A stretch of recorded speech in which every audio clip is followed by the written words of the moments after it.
बातें करते हम खेतों की और उसके रखवाली की, बाग बगीचा फल फूलों और फसलों की हरियाली की।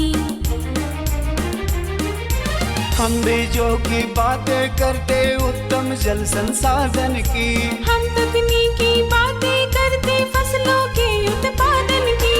हर किसान का सपना सच हो जीवन सुखद बनाने को, गाँव-गाँव के हर आंगन का प्यारा सा ये दर्शन। कृषि दर्शन, कृषि दर्शन, कृषि दर्शन, कृषि दर्शन, कृषि दर्शन, कृषि दर्शन, कृषि दर्शन, कृषि दर्शन। नमस्कार, कार्यक्रम कृषि दर्शन में आप सभी का स्वागत है। किसान भाइयों, जिस वक्त का हमें एक साल इंतजार रहता है वो वक्त आ गया है। जी हाँ, बारिश का मौसम। बारिश की जब पहली फुहार धरती पर पड़ती है तो चारों तरफ हरियाली बिखेर देती है। जी हाँ, वक्त आ गया है धान की खेती का। आज हम आपको बताएंगे धान की खेती के विषय में, लेकिन उससे पहले आइए हम देख लेते हैं कृषि समाचार। नमस्कार, कृषि समाचार में आपका स्वागत है। मैं हूं दिव्यांशु। आइए देखते हैं आज कृषि समाचार में क्या है खास। मछली पालकों को अनुदान पर नाव देने की है योजना। राज्य के ग्रामीण बकरी, मुर्गी, बत्तख और सूकर पालन के लिए ले सकते हैं अनुदान। और टांड खेत में धान के बेहतर उत्पादन के लिए लगाएं उन्नत प्रभेद वंदना। अब समाचार विस्तार से। राज्य में पशुपालन के द्वारा स्वरोजगार उपलब्ध कराने के लिए मुख्यमंत्री पशुधन विकास योजना चलाई जा रही है। इस योजना के तहत राज्य के ग्रामीण बकरी पालन, सूकर पालन, घर में देसी मुर्गी पालन, फार्म में ब्रॉयलर मुर्गी पालन और बत्तख पालन के लिए सरकार से अनुदान ले सकते हैं। इसमें एसटी, एससी, दिव्यांग, विधवा और निसंतान दंपत्ति को 90% और अन्य सभी सामान्य वर्ग के लाभुक को 75% अनुदान देने का प्रावधान है। राज्य में तालाब तथा जलाशय मत्स्य विकास एवं जीर्णोद्धार योजना लागू है। इस योजना के तहत मत्स्यजीवी सहयोग समिति या समिति के सदस्य अनुदान पर साधारण नाव या मोटर चालित नाव ले सकते हैं। इसमें साधारण नाव की कुल योजना लागत 33,000 रुपये प्रति इकाई है। इसमें सरकार 30,000 रुपये अनुदान देगी। मोटर चालित नाव की कुल योजना लागत 4,45,000 रुपये है। इसमें सरकार 4,05,000 रुपये अनुदान देगी। किसान भाइयों, बैगन फसल में फलछेदक कीट लगने का खतरा रहता है। बैगन फसल को इस कीट से बचाने के लिए नीम निर्मित कीटनाशक से घोल बनाकर फसल पर छिड़काव करें। फलछेदक कीट बैगन के फलों में छेद करके अंदर घुस जाते हैं और गूदे को खाकर फल को क्षतिग्रस्त कर देते हैं। इससे बैगन का बाजार भाव घट जाता है। किसान भाइयों, बैगन को फलछेदक कीट से बचाने के लिए नीम सीड करनाल एक्सट्रैक्ट 5% या अचूक या नीमेरिन दवा 2 लीटर प्रति हेक्टेयर की दर से घोल बनाकर फसल पर छिड़काव करें। किसान भाई, आप यदि टांड खेत में धान लगाना चाहते हैं तो जल्द से जल्द बुआई कर लें। टांड खेत के लिए धान के अनुशंसित उन्नत प्रभेद वंदना या अंजलि लगा सकते हैं। टांड खेत में धान की खेती करने के लिए 100 दिन में तैयार होने वाले अनुशंसित उन्नत प्रभेद लगाएं। बुआई में 80 से 100 किलोग्राम बीज लगाएं। बेहतर उत्पादन के लिए किन उन्नत प्रभेदों की अनुशंसा की जाती है, आइए इस संबंध में जानते हैं कृषि विशेषज्ञ से। हमारे यहाँ जो धान 3 परिस्थिति में लगता है। जैसे टाण भूमि में हम जो है 100 दिन में जो पकने वाली किस्म है उसका हम चुनाव करते हैं। जैसे कि वंदना हो गया, अंजलि हो गया, बिरसा विकास धान 109 हो गया, बिरसा विकास धान 110 हो गया और बिरसा विकास धान 111 हो गया। ये सारी वैरायटी झारखंड के लिए टाण भूमि के लिए उपयुक्त पाई जाती है। धान की खेती के लिए खेत में पर्याप्त जल जमाव का होना जरूरी है। वर्षा जल को रोकने के लिए आप अपने खेत की मजबूत मेड़बंदी करें। किसान भाइयों, आप अपने खेत में मेड़ बनाने के लिए कृषि उपकरण बंड फार्मर का उपयोग करें। आज हम जानेंगे गोभी में जैविक विधि से हीरा पृष्ठक कीट की रोकथाम कैसे करें। गोभी वर्गीय फसलों में अन्य शत्रु कीटों सहित हीरा पृष्ठक कीट के नियंत्रण के लिए ट्राइकोडर्मा का उपयोग करें। इसके लिए 50 से 75,000 अंडा परजीवी ट्राइकोडर्मा प्रति हेक्टेयर की दर से खेत में डालें। एक सप्ताह के अंतराल पर 3 से 4 बार ये उपचार करें। और अब एक नजर राज्य के 5 प्रमुख शहरों के मौसम के मिजाज पर। आज राज्य के 5 प्रमुख नगरों के अधिकतम और न्यूनतम तापमान कुछ इस प्रकार दर्ज किए गए। रांची का अधिकतम तापमान 30 डिग्री। कृषि समाचार में आज इतना ही। अगले दिन अगले अंक में फिर मुलाकात होगी कुछ ताजा तरीन खबरों के साथ। तब तक के लिए दीजिए इजाजत। नमस्कार, जोहार। किसान भाइयों, अभी आपने देखा कृषि समाचार, मंडी के भाव के बारे में जाना, साथ ही अगले 24 घंटे के अंदर मौसम के मिजाज को जाना। आइए यहाँ पे लेते एक छोटा सा विराम में भी आपके लिए संदेश है। बने रहिए आपके अपने कार्यक्रम कृषि दर्शन के साथ। किसानों के चेहरे पर खुशहाली, हर खेत को मिल रहा है पानी। ये है न्यू इंडिया की कहानी। फसलों की भरपूर पैदावार के लिए बीज और खाद के साथ साथ जल एक महत्वपूर्ण कारक है। पानी की बचत न केवल मिट्टी के स्वास्थ्य में सुधार करती है, बल्कि उत्पादकता बढ़ाने और पर्यावरणीय लाभ प्रदान करने में भी मदद करती है। इसके अलावा पानी की उतनी ही मात्रा से लंबे समय तक सिंचाई तथा विस्तारित क्षेत्र में सिंचाई करने में भी मदद मिलती है। इसे ध्यान में रखते हुए माननीय प्रधानमंत्री श्री नरेंद्र मोदी जी के दूरदर्शी नेतृत्व में कृषि एवं किसान कल्याण मंत्रालय ने साल 2015-16 में पर ड्रॉप मोर क्रॉप यानी प्रति बूंद अधिक फसल योजना लागू की थी। पर ड्रॉप मोर क्रॉप पर सरकार का बहुत जोर है और ये समय की मांग भी है। साथियों, माइक्रो इरिगेशन भी इनपुट कॉस्ट कम करने का और ज्यादा प्रोडक्शन का बहुत बड़ा माध्यम है और एक प्रकार से एनवायरनमेंट की भी सेवा है। सूक्ष्म सिंचाई के माध्यम से उपलब्ध जल संसाधनों के उपयोग को इष्टतम किया जा रहा है। इसका उपयोग सटीक सिंचाई और बेहतर ऑन फार्म जल प्रबंधन प्रथाओं को बढ़ावा देने के लिए भी किया जा रहा है। सूक्ष्म सिंचाई का ये तरीका भंडारित जल के संरक्षण और प्रबंधन में भी मददगार है। सूक्ष्म सिंचाई को 2 तरीकों से अपनाया जाता है। पहला, ड्रिप इरिगेशन। इस तकनीक में पानी को पौधों की जड़ों पर बूंद बूंद करके पहुंचाया जाता है। इस कार्य के लिए पाइप, नलियां तथा एमीटर का नेटवर्क लगाना पड़ता है। इसे टपक सिंचाई या बूंद बूंद सिंचाई भी कहते हैं। दूसरा तरीका है स्प्रिंकलर इरिगेशन। इस तकनीक में दबाव के तहत पानी का छिड़काव किया जाता है और बारिश के रूप में पाइपों के नेटवर्क से जुड़े नोजल सेट के माध्यम से पौधों पर बरसाया जाता है। योजना के मूल्यांकन से पता चला है कि माइक्रो इरिगेशन से जल उपयोग दक्षता में लगभग 30 से 70% तक सुधार हुआ है। विभिन्न फसलों की उत्पादकता में 9 से 60% तक की वृद्धि हुई है तथा गुणवत्ता भी बढ़ी है। किसानों की आय में 10 से 69% तक की बढ़ोतरी हुई है। पंपिंग में विद्युत ऊर्जा और डीजल की बचत हो रही है। साथ ही इससे ग्रामीण क्षेत्र में रोजगार के अवसर भी उत्पन्न होते हैं। पर ड्रॉप मोर क्रॉप यानी प्रति बूंद अधिक फसल के तहत ड्रिप और स्प्रिंकलर सिस्टम के लिए सरकार छोटे और सीमांत किसानों को 55% और अन्य किसानों के लिए 45% की सहायता प्रदान करती है। इसके अलावा कुछ राज्य सूक्ष्म सिंचाई को प्रोत्साहित करने के लिए किसानों को अतिरिक्त सब्सिडी भी प्रदान करती है। इसे लगाने के लिए एक लाभार्थी को अधिकतम 5 हेक्टेयर क्षेत्र में सूक्ष्म सिंचाई हेतु सहायता मिलती है। पिछले 9 वर्षों में प्रति बूंद अधिक फसल यानी PDMC योजना के माध्यम से सूक्ष्म सिंचाई के तहत लगभग 78 लाख हेक्टेयर क्षेत्र को कवर किया गया है, जो कि 81% से अधिक सूक्ष्म सिंचाई कवरेज है। इसके अलावा सूक्ष्म सिंचाई के कवरेज के विस्तार के लिए नाबार्ड के साथ मिलकर 5,000 करोड़ रुपए की सूक्ष्म सिंचाई कोष यानी MIF बनाया गया है एवं इस कोष को 10,000 करोड़ रुपए तक बढ़ाना प्रस्तावित है। पर ड्रॉप मोर क्रॉप योजना का लाभ पाने हेतु अपने नजदीकी कृषि एवं उद्यान विकास के कार्यालय से संपर्क करें। माननीय प्रधानमंत्री श्री नरेंद्र मोदी जी के मार्गदर्शन में देश का किसान अब आत्मनिर्भर होकर खुशहाली की ओर अग्रसर है। देश अब संकल्प से सिद्धि की ओर बढ़ चला है।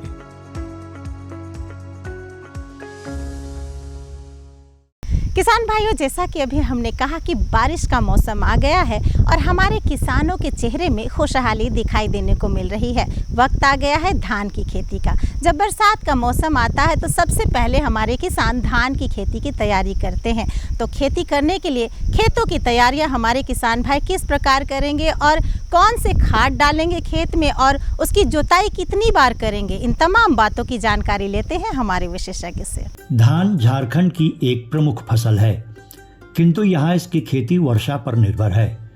चूँकि इस वर्ष कम वर्षा हुई है और अगले सप्ताह तक इसकी संभावना जताई गई है, ऐसी परिस्थिति में किसान भाइयों को अपने खेत और नर्सरी की तैयारी कर लेनी चाहिए।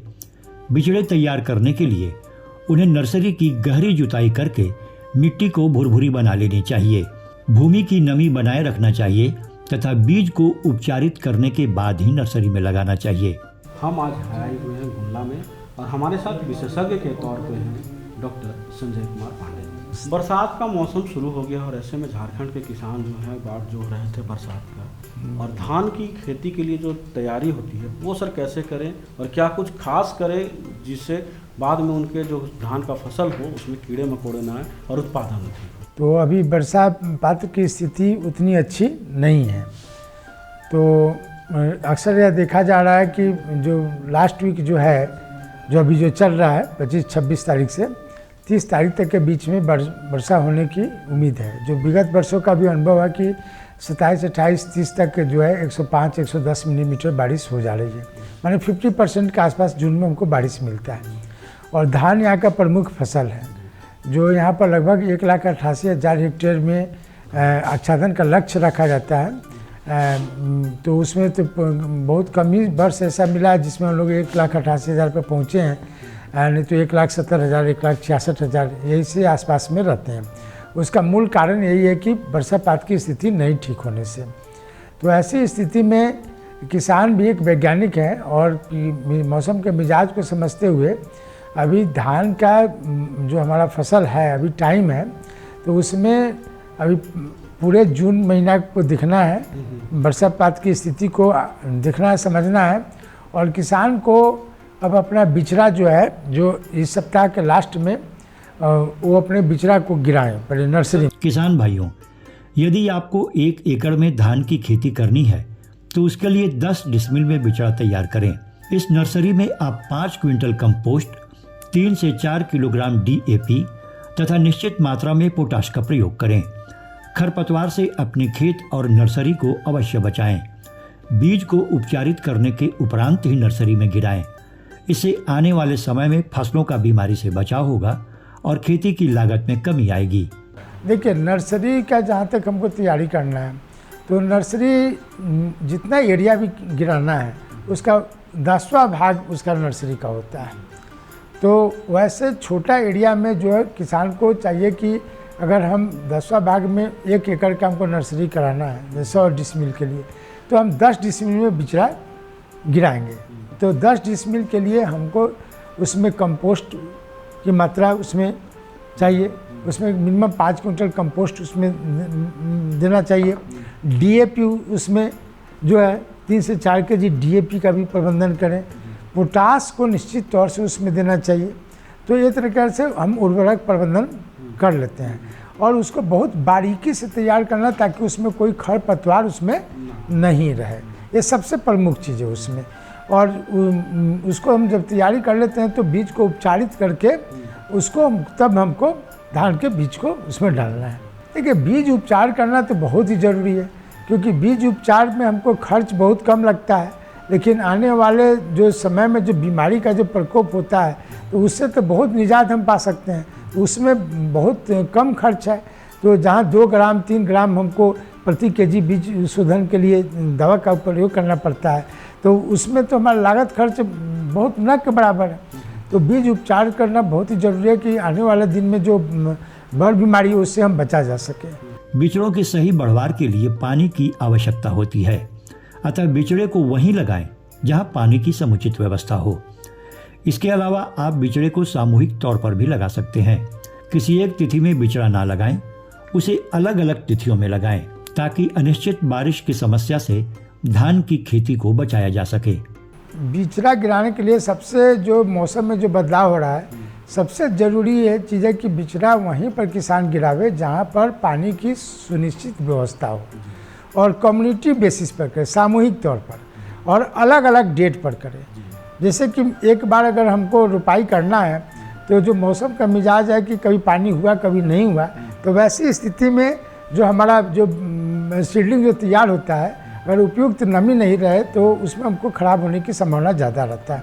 तो ऐसी परिस्थिति में हमको करना क्या है कि अलग अलग डेट पर नर्सरी गिरावें, ताकि हम इसलिए उसको कहते हैं कि अगर मान लीजिए कि हम 1 तारीख को नर्सरी गिराएं और उसको 20-21 तारीख को अगर ऑप्टिमम पानी मिला तो तब वो ट्रांसप्लांटिंग करें रोपा। अगर इन केस नहीं मिला और वो 10 दिन लेट हो गया तो वो बीज हमारा उस लायक नहीं रह जाता है।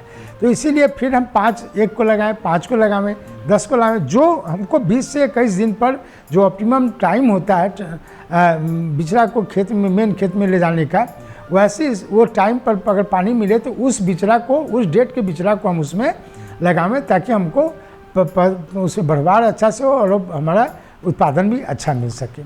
कम्युनिटी नर्सरी इसलिए झारखंड के कॉन्टेस्ट में कहा जाता है कि एक जगह सामूहिक तरीका से लगेगा तो पशु से उसका बढ़ बचाव भी किया जा सकता है।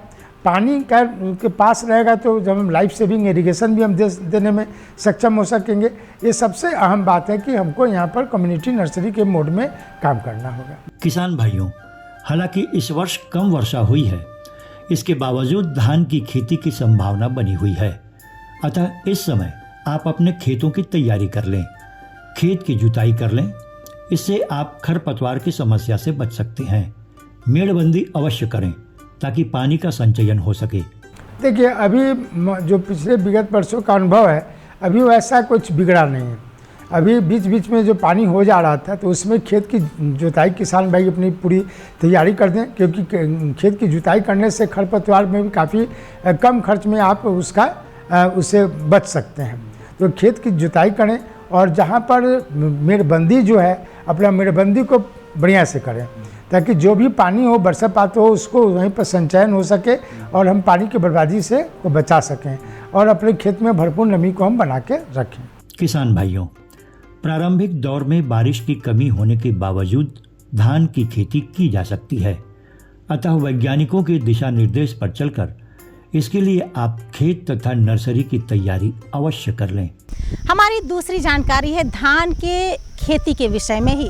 जी हाँ, जब हमारे किसान भाई धान की खेती करते हैं तो सबसे पहले उसके किस्मों की चुनाव करनी पड़ती है, क्योंकि कई प्रकार की धान की किस्में होती है। हमारे किसान भाई कौन से किस्म अपने खेतों में लगाएं जिससे कि पिछले साल से भी अधिक इस बार पैदावार हो सके। जानने के लिए सीधे हम चलते हैं विशेषज्ञ की ओर। अपने झारखंड प्रदेश में धान की फसल लोग मुख्य रूप से करते हैं। इसके अच्छे उत्पादन के लिए जमीन के अनुसार प्रभेद का चुनाव करना बहुत ही आवश्यक है। अपने प्रदेश में ज्यादातर धान की खेती दोन या टाण भूमि पर की जाती है। दोन एक के लिए परंपरागत किस्में हैं कड़मदानी, दहिया, जीरा फूल तथा काला जीरा, जबकि हाइब्रिड किस्मों में 6444 तथा कतरनी बेहतर किस्में मानी जाती है। इसी तरह से दून 2 के लिए IR 64 DRI, MQ 1010, CR 305, CR 320, फिर बिरसा सीरीज में 203 और 204 उपयुक्त किस्में हैं। हाँ, तो किसी फसल का अच्छा उत्पादन के लिए प्रभेद का चुनाव बहुत ही महत्वपूर्ण है। तो यहाँ पर जो धान का जो सिचुएशन है, 3 प्रकार का ज़मीन है हमारा। एक अपलैंड है, मिडलैंड है और नीचे का ज़मीन है, जिसको हम दोन कहते हैं और टाण कहते हैं। तो अलग अलग सिचुएशन, जैसे दोन 1 नंबर के लिए अलग प्रभेद, दोन 2 नंबर के लिए, दोन 3 नंबर के लिए अलग प्रभेद। तो ज़्यादातर जो हमारा किसान जो है यहाँ पर दोन 2 नंबर और दोन 3 नंबर में धान की खेती करते हैं। दोन 1 नंबर में जो है अभी भी परंपरागत प्रभेद है, जिसमें कलमदानी है, दहिया है, सोनपिया है, जीरा फूल है, काला जीरा है, ये सब आपको नीचे की ज़मीन में है। और जहाँ तक उन्नतशील प्रभेद है, हाइब्रिड की बात है, तो दोन 1 नंबर में 6444 जो प्रो ग्रुप का है हाइब्रिड है, वो काफ़ी अच्छा है यहाँ के लिए, वो काफ़ी बढ़िया है। तो उसको यहाँ पर किसान कर सकते हैं। इवन BPT 5204 जो है, जिसको हम लोग कतरनी बोलते हैं, उसको भी यहाँ पर लगाया जा सकता है। दोन 2 नंबर में जो है यहाँ के लिए IR 64 DRT है, जो सूखा संरोधी वैरायटी है, वो उसको हम लगा सकते हैं। ललाट को लगा सकते हैं, सहभागी धान को लगा सकते हैं, MTU 1010 को लगा सकते हैं, CR धान 305 320 को लगा सकते हैं। ये सब यहाँ के लिए काफ़ी उपयुक्त है। और बिरसा एग्रीकल्चर यूनिवर्सिटी से जो बिरसा धान जो है सीरीज है, उसका 203 204 जो है वो काफ़ी अच्छा है यहाँ के लिए। तो इन सब प्रभेदों को हम लगा सकते हैं। ज़्यादातर किसान जो है यहाँ पर अभी भी ललाट को और सहभागी धान को बढ़ावा दिए हैं, और कुछ हाइब्रिड का भी यहाँ पर ज़्यादातर जो है हाइब्रिड का भी अलग अलग कंपनी का उसमें बढ़ावा मिला है। लेकिन उन्नतशील प्रभेद को बढ़ावा देने का बहुत ज़रूरी है कि ताकि किसान के पास स्वयं को बीज हो। किसान भाइयों, दोन 3 के लिए अंजलि काफ़ी अच्छी किस्म मानी जाती है। ये कम समय तथा कम पानी में भी अच्छा उत्पादन देती है। किसान भाइयों, धान की खेती के लिए ऐसे प्रभेद का चुनाव करना चाहिए जो कम समय तथा कम पानी में भी अच्छा उत्पादन दे सके। और जो हम लोग 2-3 नंबर में और टार जो है, टार को हम 3 नंबर, दोन 3 नंबर और टाँड़ 3 नंबर। उसके लिए जो ऊपर वाली ज़मीन है उसमें अंजलि धान यहाँ के लिए काफ़ी अच्छा है, जो सीधी बुआई के द्वारा हम उसको लगा सकते हैं। तो वैसे प्रभेद को किसानों को यहाँ बढ़ावा अपनाने की ज़रूरत है, ताकि जो कम समय में कम पानी में हो। सबसे इम्पोर्टेंट है कि यहाँ पर हम कम समय में और कम पानी में होने वाले धान प्रभेद को सिलेक्शन करें, तभी हमको अच्छा उत्पादन मिलेगा, अन्यथा नहीं मिलेगा। मैंने कम समय कहने का मतलब कि वैसा प्रभेद जो 80 से लेकर 90 दिन के बीच को, और मीडियम जो है जो 100 दिन से लेकर 120 दिन के बीच का हो, वो प्रभेद को हमको ज़्यादा प्रेफर करना है। क्योंकि जो ही अगर हम 130 दिन से ऊपर का प्रभेद लेते हैं तो वैसे स्थिति में रिस्क हम कवर करते हैं। तो रिस्क को मिनिमाइज करने के लिए हमको जब भी फोकस करना है, किसान को जो वैरायटी सिलेक्शन करना है, उसमें अहम बात है कि हम ड्यूरेशन को ध्यान में रखें। जिस तरह से इस वर्ष कम बारिश हो रही है, ऐसे में IR 64 DRI का उपयोग किया जा सकता है। ये एक सूखा रोधी किस्म है जो कम पानी में भी अच्छा उत्पादन देती है। सहभागी और ललाट भी सूखा रोधी किस्में हैं। देखिए, ये तमाम जो आपको प्रभेद बताए, इसका नाम ही है, जैसे IR 64 DRT, वो अलग पहले एक IR 64 था, अब आया है IR 64 DRT। तो इसमें सूखा सहन क्षमता दिया हुआ है। तो यही सब प्रभेद है। आप जैसे सहभागी धान है, ये इसमें सूखा रोधी है, ये सब इवन ललाट है। तो ऐसे प्रभेद को ही हम यहाँ पर बढ़ावा दे सकते हैं। एक और प्रभेद है MTU 10-10, जो है इस क्षेत्र के लिए अच्छा है। तो ये सब प्रभेद जो है कम समय में कम पानी में होगा, सब में सूखा रोधी क्षमता भी। किसान भाइयों, धान का अधिक उत्पादन लेने के लिए धान की रोपाई समय पर करना बेहतर होता है। इसकी रोपाई का सही समय 10 जुलाई से लेकर 30 जुलाई तक होता है। इस वर्ष जिस तरह से बारिश में देरी हुई है, तो ऐसी स्थिति में 10 अगस्त तक इसके रोपाई की अनुशंसा की गई है। धान का उचित समय तो अगर सच पूछिए तो धान का उचित समय जो है 10-15 जुलाई से लेकर 30 जुलाई तक होना चाहिए। लेकिन ये डिपेंड करता है कि हमको वर्षापात वैसा मिले, क्योंकि विगत कई वर्षों से ऐसा देखा जा रहा है कि बारिश का ट्रेंड जो है वो जुलाई में भी पानी ठीक से नहीं हो पा रहा है। तो यहाँ पर क्योंकि टोटली वर्षा पर आश्रित खेती है, तो वैसी स्थिति में ऑप्टिमम टाइम जो है यहाँ पर 10 जुलाई से लेकर 30 जुलाई तक है। इवन यहाँ पर अगर वैसा सिचुएशन बनता है तो हम लोग रिकमेंड 10 अगस्त तक करते हैं कि आप लगा सकते हैं धान। किसान भाइयों, बिचड़े पर ही फसल की गुणवत्ता और उत्पादकता निर्भर करती है, अतः उसे स्वस्थ बनाए रखें। इसके लिए संतुलित उर्वरकों का प्रयोग करें तथा नियमानुसार बीजों की बुआई करें। बीजों का उपचार अवश्य करें। देखिए, पहला चीज़ है कि सबसे ज़रूरी है कि जो हम बिचड़ा तैयार कर रहे हैं वो अगर ठीक हेल्दी नहीं होगा तो हमारा उत्पादन बहुत बुरी तरीक़ा से प्रभावित हो जाएगा।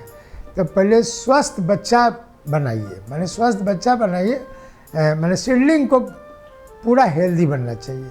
उसके लिए जो है जो नर्सरी है उसका प्रॉपर उर्वरक प्रबंधन हो। बहुत लोग क्या करता है कि धान का बिचड़ा गिरा दिए, कंपोस्ट सिर्फ दिया है, अपना जो घर का गोबर खाद है उसी को दे दिए, उसी आधार पर ठीक है वो आपका। लेकिन आप बैलेंस्ड संतुलित उर्वरक दीजिए, उसको कंपोस्ट भी दीजिए, कुछ उसमें फॉस्फेटिक फर्टिलाइजर दीजिए, नाइट्रोजनस दीजिए, पोटास दीजिए, मैंने एक संतुलन मेंटेन कीजिए ताकि आपका पौधा हेल्दी हो।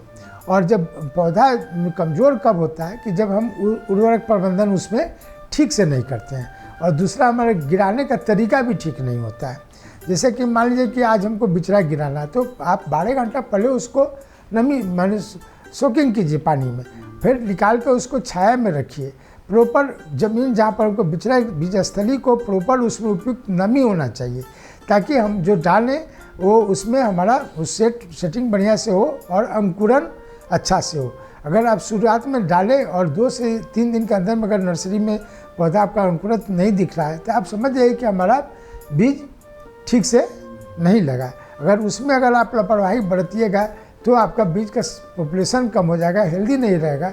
तो मेन खेत में आप बाद में कितना भी प्रबंधन कीजिएगा लेकिन वो चीज़ उसमें नहीं होगा। इसलिए स्वस्थ और हेल्दी जो सीडलिंग है उस पर बहुत फोकस करना है। उसके लिए तो उर्वरक प्रबंधन के साथ साथ हम पानी का अभाव से क्रॉस नहीं करने दें उसको, माने उपयुक्त नमी उसको 14-15 दिन एकदम पर्याप्त उसका जो मिलना चाहिए नमी वो होना चाहिए, ताकि हमको वो हर हाल में बिचड़ा को स्वस्थ रखना है। इस तरह से उपयुक्त किस्मों का चुनाव करके किसान भाई धान की खेती से अच्छा लाभ कमा सकते हैं। तो ये थी हमारी आज की जानकारी। हमारी जानकारी आपको कैसी लगी, आप हमें हमारे इस पते पर लिख सकते हैं। जल्दी से हमारा पता नोट कीजिए। हमारा पता है कार्यक्रम कृषि दर्शन, कृषि प्रकोष्ठ द्वारा केंद्र निदेशक, दूरदर्शन केंद्र, रातू रोड, रांची। पिन संख्या है 834001। इसी तरह से हमारा कार्यक्रम देखते रहिए और किसी भी तरह की आपको जानकारी चाहिए, हमारे कार्यक्रम के संबंध में कुछ कहना चाहते हैं, तो हर दिन आप अपने मोबाइल पर हमारा ये कार्यक्रम देख सकते हैं। आपको सर्च करना है कृषि दर्शन रांची और हर दिन की जानकारी आपके सामने होगी। अब जल्दी से हमें और हमारी कृषि दर्शन की पूरी टीम को यहीं पे दीजिए इजाज़त। फिर मिलेंगे और भी नई जानकारियों के साथ। नमस्कार, जोहार।